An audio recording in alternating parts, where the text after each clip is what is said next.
এই মুহূর্তে যেটি দেখতে পাচ্ছি যে ইসলামিক বক্তা মিজানুর রহমান আজহারী তিনিও আসলে খাটিয়া তুলে নিচ্ছেন তিনবারের প্রধানমন্ত্রী।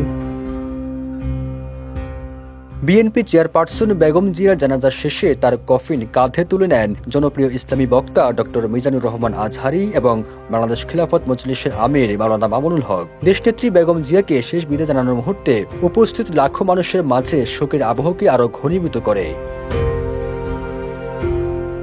রাজধানী মানিক মিয়া এভিনিউতে বিকাল ৩টা ৩ মিনিটে বেগম জিয়া জানাজা শুরু হয়ে ৩টা ৫ মিনিটে জানাজা সম্পন্ন হয়। জানাজা ইমামতি করেন জাতীয় মসজিদ বাইতুল মোকাররমের খতিব মুফতি আব্দুল মালেক। এতে অংশ নেন রাষ্ট্রপতি মোহাম্মদ শাহাবুদ্দিন, প্রধান উপদেষ্টা ডক্টর মোহাম্মদ ইউনূস সহ উপদেষ্টা পরিষদের সদস্যরা।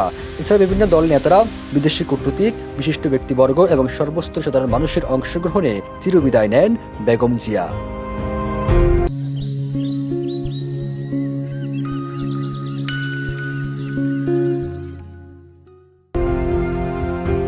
জানাজা শুরুর আগে প্রিয় নেত্রীকে স্মরণ করে বক্তব্য দেন বিএনপি স্থায়ী কমিটির সদস্য নজরুল ইসলাম খান, শীর্ষ নেতারা এবং পরিবারের সদস্যরা। তিনি বলেন, দেশের প্রয়োজনে বিএনপি চেয়ারপারসন বেগম জিয়া ছিলেন অপরিহার্য।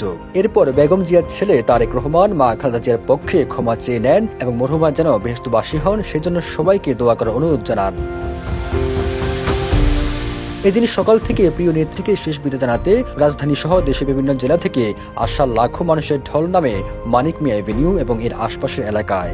বেগম জিয়া জানাজা জনস্রোতে খামারবাড়ি, আসাদ গেট, ফার্ম গেট এবং কারণ বাজার এলাকাও ছাড়িয়ে যায়। গত 23 নভেম্বর থেকে রাজধানী এবারকিয়ার হাসপাতালে চিকিৎসাধীন ছিলেন বেগম জিয়া। এরপর 30 ডিসেম্বর ভোর 6টায় তিনি শেষ নিঃশ্বাস ত্যাগ করেন।